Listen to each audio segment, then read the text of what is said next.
तो दोस्तों finally America और स्पेशली जो बाइडेन द्वारा अपना असली स्वरूप दिखा दिया गया है। जी हाँ, हम सभी जानते हैं कि अगले साल अमेरिका में होने जा रहे हैं इलेक्शन। ऐसी परिस्थिति में जो बाइडेन द्वारा अपने कोर वोटर्स को साधने के लिए अपनी आइडियोलॉजी को प्रेजेंट तो करना ही पड़ेगा, उसे आगे रखना ही पड़ेगा। और ऐसी परिस्थिति में उन्हें कुछ ऐसे स्टेप भी चलने पड़ेंगे जो कि भारत के और इजराइल जैसे देशों के खिलाफ हों। भारत इजराइल वो दो देश हैं जो कि इस समय अमेरिका के लिए सबसे ज्यादा जरूरी है। मिडिल ईस्ट में जिस तरह से बैलेंस बनाने के लिए इजराइल अमेरिका के लिए सबसे ज्यादा जरूरी है, तो वैसे ही अगर साउथ चाइना सी की बात की जाए तो जो सबसे बड़ा और सबसे नया खतरा है चाइना नाम का, उसे काउंटर करने के लिए भारत अमेरिका के लिए सबसे ज्यादा जरूरी है।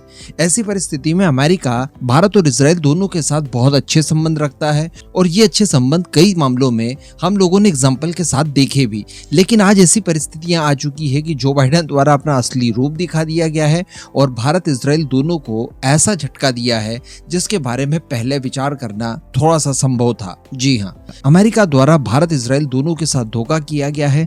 शुरुआत करते हैं भारत से।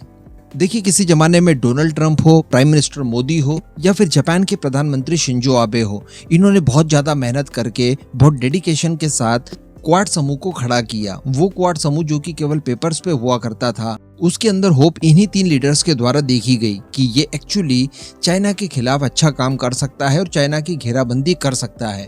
और चाइना के जो रिएक्शंस थे क्वाड को लेकर, उनको देखते हुए ये लग रहा था कि जो कोशिशें की गई है वो एक्चुअली कामयाब होगी और चाइना की घेराबंदी क्वाड के जरिए मजबूती से की जा सकेगी, जिससे लगभग सभी को फायदा है। भारत को भी, जापान को भी, साउथ कोरिया को भी, इधर फिलीपींस को भी, ऑस्ट्रेलिया को भी, ताइवान को भी, लगभग पूरे रीजन को इस क्वाड समूह से काफी फायदा हो सकता है। लेकिन दोस्तों अमेरिका की तरफ से देखा जा रहा है कि लगातार क्वाड को नजरअंदाज किया जा रहा है और लास्ट टाइम हम लोगों को ये नजरअंदाजी देखने के लिए मिली थी तब जब 2023 में क्वाड का कॉन्फ्रेंस ऑस्ट्रेलिया के अंदर होना था। इन वक्त पर जो बाइडेन द्वारा इस क्वाड कॉन्फ्रेंस में जाने से इनकार कर दिया गया। बहाना मार दिया गया कि अमेरिका की इकोनॉमी इस समय सफर कर रही है, आर्थिक क्राइसिस चल रहे हैं और ऐसी परिस्थिति में उनका अमेरिका के अंदर ही रहना जरूरी था। और फाइनली उन्होंने क्वाड के समिट में जाने से इनकार कर दिया। यहाँ पर वो अपना प्रतिनिधि भेज सकते थे या फिर वर्चुअली शामिल हो सकते थे, लेकिन उन्होंने ऐसा भी नहीं किया, सिरे से खारिज कर दिया। और जैसे ही उन्होंने सिरे से खारिज किया, उसके बाद ऑस्ट्रेलिया ने भी क्वाड समिट को पूरी तरह से निरस्त ही कर दिया।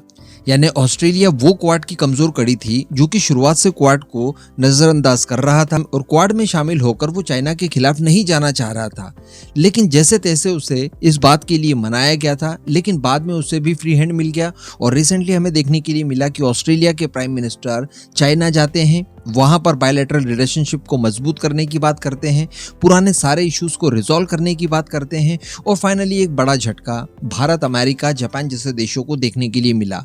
लेकिन अब ठीक उसी तरह की चीज जो बाइडेन दोबारा करने जा रहे हैं। जी हाँ, अब हम सभी जानते हैं कि 2024 में क्वाड समिट होने जा रहा है भारत में। इसके लिए भारत की तरफ से भी प्लानिंग ये की गई थी कि रिपब्लिक डे परेड में क्वाड के बाकी राष्ट्रीय अध्यक्षों को चीफ गेस्ट के तौर पर बुलाया जाएगा और इसी दौरान क्वाड का समिट भी आयोजित किया जाएगा, जिसके लिए भारत की तरफ से इन्विटेशन भेज भी दिया गया था, जिसकी ऑफिशियल पुष्टि हो चुकी थी। लेकिन एन वक्त पर अमेरिका की तरफ से खबर निकल कर आती है कि भारत के रिपब्लिक डे प्रोग्राम में जो Biden as a chief guest नहीं आ पाएंगे और कई सारे बहाने बनाकर यहाँ पर आना उन्होंने कैंसिल कर दिया है। तो अल्टीमेटली एक तरह से क्वाड को ही उनकी तरफ से नजरअंदाज किया गया है। ये बहुत बड़ा झटका माना जा सकता है और चाइना के लिए इस समय इससे बड़ी संजीवनी बूटी कोई दूसरी नहीं हो सकती। तो अल्टीमेटली क्वाड को बिल्ड करने के लिए, उसे पावरफुल बनाने के लिए जो मेहनत की गई थी वो सारी की सारी पानी में गई है।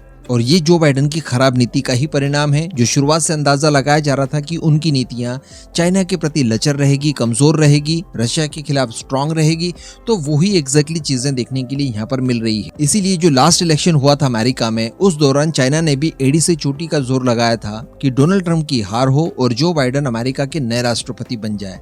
अब इसी तरह का एक मामला इजराइल के लिए भी देखने के लिए मिला है। इजराइल को वैसे तो अमेरिका हमास के खिलाफ युद्ध में लगातार मदद कर रहा है। कोई रेजुलेशन भी उसके खिलाफ अगर यूएनएससी में आता है तो अमेरिका वीटो लगा देता है। शायद ये उसकी मजबूरी है इस समय, क्योंकि हम सभी जानते हैं कि अमेरिका के अंदर इजराइल के प्रति कितने अच्छे सेंटीमेंट्स फैले हुए हैं काफी लोगों के बीच में।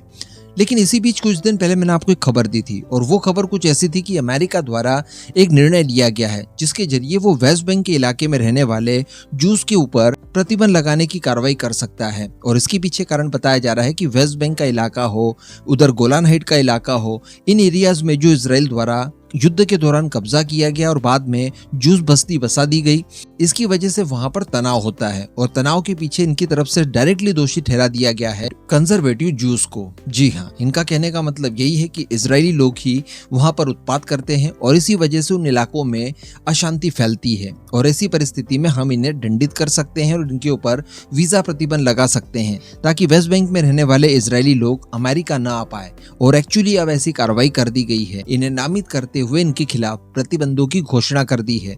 तो वेस्ट बैंक वगैरह में रहने वाले जो जूस हैं वो अब अमेरिका की यात्रा नहीं कर पाएंगे, उन्हें अमेरिका का वीजा मिलेगा ही नहीं। जबकि अगर मैं आपको बताऊं, इससे ठीक पहले का कार्यकाल डोनाल्ड ट्रंप का, उस दौरान माइक पॉम्पियो हुआ करते थे अमेरिका के विदेश मंत्री और वो पहले विदेश मंत्री थे अमेरिका के जिन्होंने वेस्ट बैंक के साथ साथ गोलान हाइट इन दोनों का विजिट किया था। यानी अमेरिका का कोई विदेश मंत्री इससे पहले और इससे बाद वहां पर विजिट के लिए नहीं गया था। गोलान हाइट वाला इलाका वो है जो सीरिया से युद्ध के दौरान इजराइल ने जीता था और वेस्ट बैंक का कुछ इलाका जो कि पैलेस्टीन से इजराइल ने युद्ध के दौरान जीता था और वहां पर अपनी बस्तियां बसाकर इन्होंने लोगों को बसाना शुरू कर दिया है ताकि डेमोग्राफी में एक बैलेंस बना रहे। तो माइक पॉम्पियो द्वारा वहां का विजिट भी किया गया था और इजराइल को ये बहुत बड़ा बूस्ट था। इसी के साथ साथ उन्होंने गोलान हाइट और वेस्ट बैंक दोनों को ही इजराइल के पार्ट के तौर पर रिकॉग्नाइज भी किया था। ये उस समय की बात है जब डोनाल्ड ट्रंप इलेक्शन हार गए थे और उन्होंने अपनी पावर ट्रांसफर नहीं की थी जो बाइडेन को। उससे ठीक पहले उनका ये विजिट होता है माइक पॉम्पियो का। तो जमीन आसमान का फर्क है जो बाइडेन एडमिनिस्ट्रेशन में और डोनाल्ड ट्रंप एडमिनिस्ट्रेशन में। उस समय का अमेरिकन एडमिनिस्ट्रेशन भारत इजराइल दोनों की परेशानियों को समझता था और सही का साथ देता था। इस पूरे मुद्दे पर अब आपका जो भी मानना हो नीचे कमेंट करके जरूर बताइएगा।